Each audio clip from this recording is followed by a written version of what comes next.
Welcome to Toffee Blue View, your source for all things Everton. I'm Gerry. Max is here. I spent time and actually watched an Everton friendly in the middle of the day the other day. That's a thing that happened. Everton won a trophy. Yeah, we did. Alert the media. I know. Saying that though, I keep forgetting. How many years is it now? What, 25? But people do forget. We have won the Mickey Mouse trophies in that time. And I remember my favourite one was the Everton Brotherhood Cup. When we played Everton Chile, I think a good few years back now. Just a one-off game, and the winner got a trophy at the end and got to lift it and celebrate as if they just won the league title. But they're always interesting occasions, and obviously this one's kind of contract obligated through Sport Pesa, and the Kenyans seem to have had a lovely time, which is, they deserve a shout out for turning up. If you saw any pictures of them, and they certainly made the noise because it sounded. Oh, you heard them? Yeah, it sounds like you're in the middle of South Africa for the 2010 World Cup again with them vuvuzelas. That's the first thing I noticed was my wife came in and said, "What is that?" And I was like, "Yeah, it's vuvuzelas." Yeah, it's Goodison. It's not a typical English match at all. But no, I liked it. I liked the fact that all those Gor Mahia people came out and kind of, I don't know, they cared. Yeah. They cared about it. And it was exciting. Yeah. And they had Yakubu as the advocate. He was on commentary too. I heard. I was because they streamed it for free. Thank you, Everton. I'm just going to say that. Thank you for actually streaming a friendly for a schmo like myself. Yeah. I appreciate that. That was nice. Were people in England actually able to watch it? Yeah, streamed on YouTube, and that's something that's definitely worth flagging up. Well done, Everton. That's a brilliant thing. It's a much better system than what they used for the pre-season with the weird login thing. But Everton, credit to you. Well done. Do that more often. Oh yeah. And we actually got to see some players come in who haven't gotten a lot of time, and actually, so right off the bat, you say, Gerry Mina looked, didn't have to do a lot. No, but he was still almost got a goal with his head. But he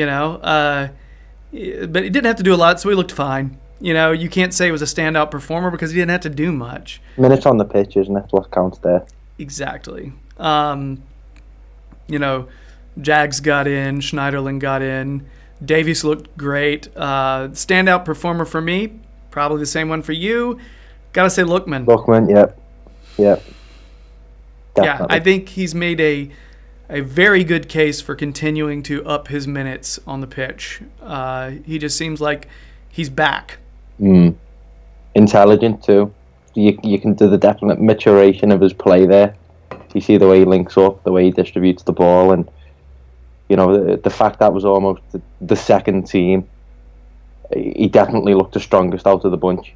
So you put him in contention for a start. If you kind of arrange them all and who made the best impression, definitely him, and you definitely put him in contention for a start 11 spot. He just didn't look like he didn't fit. He looked like he shouldn't have been there. He's just that much stronger. The ball's just glued to his foot. It's just so fun to watch. His close control is just sickening. It's so good.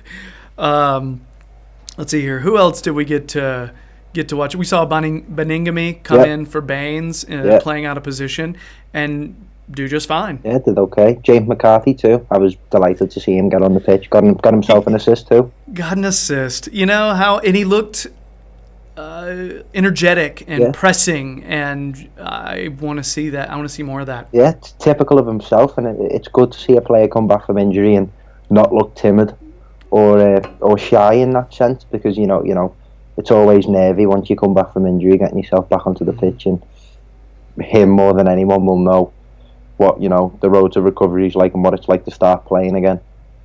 Fingers crossed that he does carry on picking up more minutes and works his way back into the matchday squads. And we also got to see some really young guys. We did. Was it Gordon a lot, that came in? Yeah, a lot of lads come in, didn't they?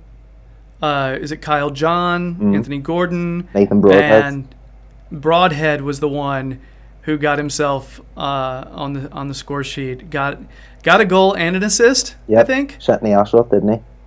Just when he's come on for the first team, he has produced, and he's gotten like hardly any time. It's just funny how that works. Every time I've seen him, he looks exciting. I don't know how that translates to first team action against first team type opponents, because you never can tell until you actually see that. But Kyle John, Anthony, these young guys, they looked really confident. Yeah. And assured with the ball. Like none of them were afraid to take a man on.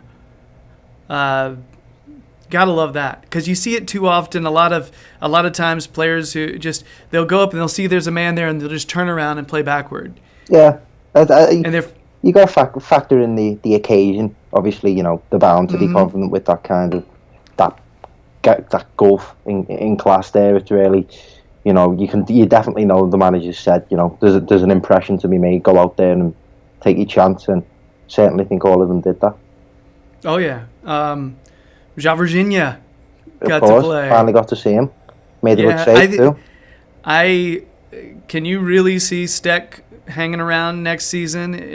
I believe Virginia is our second string next season. It is an interesting one. It'd be interesting to see what route we take, almost, because something that I've flagged up quite a lot over these last few weeks is that what it tends to be these days with top teams, cup keeper or the second choice keeper, they opt to go for a more experienced keeper that's been there, done that, possibly got a few honours in his career. But you'd probably say he was our second keeper, wouldn't you? Obviously, with that, made a good save, and there's a lot of hype around him for the under-23s. So, yeah, well done. Yeah, I'll be really curious to see what shakes out with him next season. I just know he came to Everton with the intentions of playing and being eligible for first team, and I don't know. I think he saw himself having a better chance with Everton than he was having with Arsenal. And what's in front of him is a keeper who has not really done well when he's been in. So that's why, I don't know. I've always been a big advocate of having a veteran second stringer, just like you were saying. But for me, I'm getting to the point now where Pickford is getting enough years to be a seasoned player already. Yeah. You know what I mean? So I guess I'll be curious to see how that works, because he's taken up a wage. Yeah. Fair point. So anyway, it was nice to see a lopsided win for a change, but really wasn't that lopsided the whole way through. It was 2-0 the majority of the game. I thought we looked confident. Gor Mahia did not do themselves. They didn't look bad. They didn't come in here and embarrass themselves. It was good. They came in here and gave it a go. Which was cool. Yeah, fair play to them. Obviously, it's a huge occasion for them coming over, playing at Goodison Park, and I'm sure they all enjoyed it. Oh yeah, the Yak made sure to mention that. I think he mentioned them being happy and excited, maybe a dozen times, fantastic. Maybe Baker's dozen. Swear. It was so many times. He's got to get back on commentary before the season ends. It was funny because I was listening to him. It just sounded like he was trying to do something at the same time as he was giving commentary. It was great. It's like he was trying to carry on a different conversation at the same time. It was tripping me out, man. I wish they would do more of that, though. Have a former player on. I actually, the other day, Leon Osman was doing commentary on a game. What game was that? Because I'm sure it was NBC Sports. I'm trying to remember who it was. I didn't even realize it was Leon Osman until it was Bournemouth Man United, because he was talking. Yes. He was talking about Dan Gosling. But yeah, Everton tend to do that anyway with Ian Snowden, Graham Sharp, whoever they throw on. But that was certainly entertaining with Yakubu. Yeah, that was the idea of them streaming it on YouTube like that, and then throwing. Yeah, I don't know. I guess it's just the idea of it being. I always associate those guys as, yes, they've been with the club for a long time, but at the same time, I always think of them as on-air personalities now. Mm. You know what I mean? Like I just never think of Yak or Osman as being as Osman's starting to get more well known like that though. Yeah. He's getting himself out there a lot. Yeah. He's popping up on a few different shows, isn't he? You know, like I'd like to hear Pinar do one sometime. Yeah. You know, I think that'd be great. And I would literally pay money for Hibbert to come on. Pay money to hear that. It would be fantastic. So, Gor Mahia, good experience. Got a trophy in quotation marks, you know, because it is a trophy, but it's not really a big one. If you've been digging our videos, please subscribe. We are at about 1,300 subs now.